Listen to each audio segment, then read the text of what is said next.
Okay, so now what we're going to do is a little exercise, and we have to build a motion system. Okay, so what am I talking about? All right, well, we're going to actually put together in an assortment this setup here, and it's going to give us the ability to use this hand wheel here to turn the screw and then move a trolley system. So what I did is I already started putting this together here. Some of this is very, very basic. You've already seen and done most of this work in other labs before, so I'm not going to bore you with that.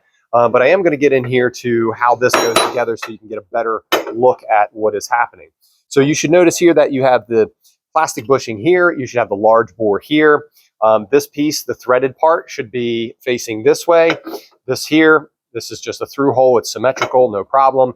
Then what we're going to do is we're going to take our ball screw assembly and we're going to start sliding it in here. Then we're going to make it through this first one. And then we're going to have to reassemble our ball nut. Now, obviously, if the thread is right here and our thread is here, then the ball nut has to go on like that. So we're going to remove the retainer, just like we just talked about.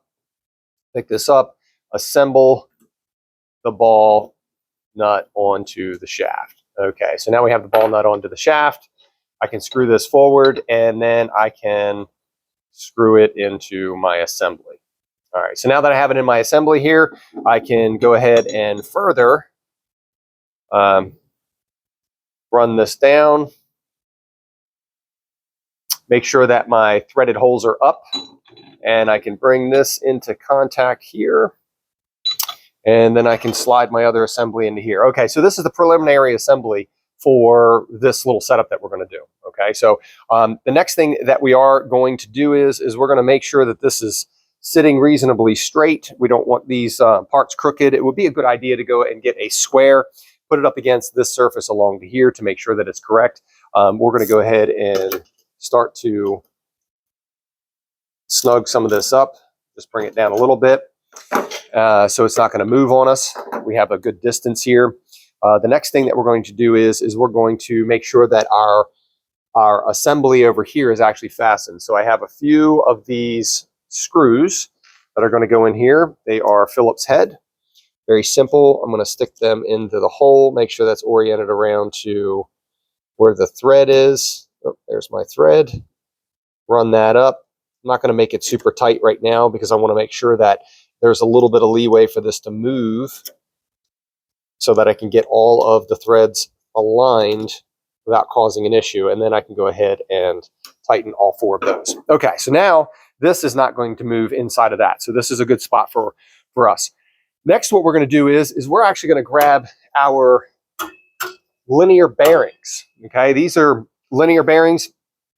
They actually ride on these shafts here. It'll slip in and it provides bearing surface for riding along there, and it helps motion of axis, and it helps keep everything in line. So how we install these, what we're going to do is we need to remove these external retaining rings. We need the appropriate retaining ring tool and pop that off. We can simply slide this into here. Not all the time these assemblies are going to be this easy.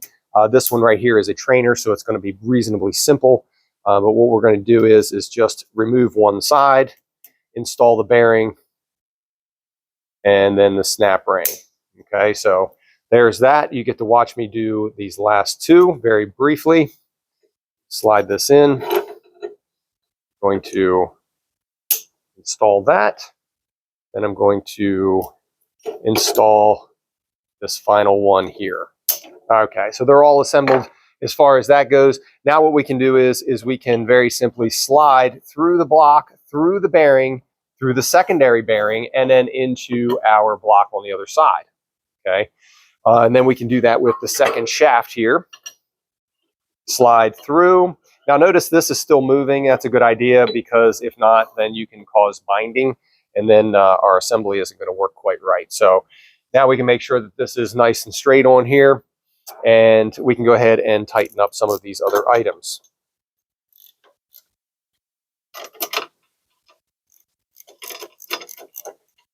Also, good idea to use your Allen wrenches to tighten these up so that these fail to move. And then we're going to take our plate here, and we're going to place this on top and line all of our holes up. then we can bolt this up. Now this is going to require shorter screws. Make sure that you have the right ones and make sure that you are using the washers.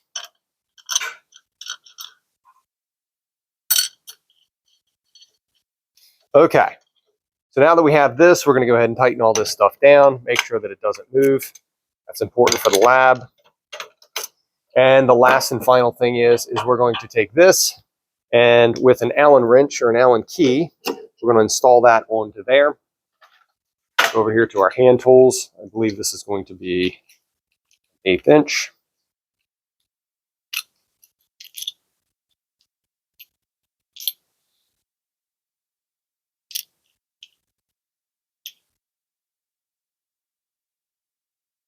It's smaller than that. We're going to tighten that on there. So now we actually have the rotating assembly. Okay, so that right there is basically how we're going to set up for the next part of the lab that we're going to do with this, and that'll be in the next video.